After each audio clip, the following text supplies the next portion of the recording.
کیا اب جانتے ہیں کہ جن انسان سے ڈرتے ہیں؟ جی ہاں، لیکن ہر انسان سے نہیں۔ جن سب سے زیادہ اس انسان سے ڈرتے ہیں جو اللہ کا ذکر کرتا ہے اور نماز کا پابند ہوتا ہے۔ ایک سچا واقعہ ہے۔ ایک شخص رات کو اکیلا جا رہا تھا۔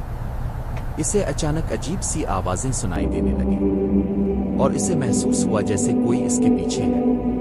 وہ فوراً بسم اللہ پڑھنے لگا اور آیت الکرسی کی تلاوت کی۔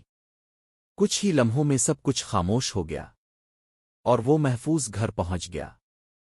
کیونکہ جب انسان بسم اللہ کہتا ہے تو جن اس سے دور بھاگ جاتے ہیں، اور جب قرآن کی تلاوت ہوتی ہے تو ان پر آگ کی طرح اثر ہوتا ہے۔ اس لیے اگر آپ محفوظ رہنا چاہتے ہیں تو اللہ کو یاد کریں اور نماز کبھی نہ چھوڑیں۔ اللہ ہمیں ہر برائی سے بچائے۔ آمین۔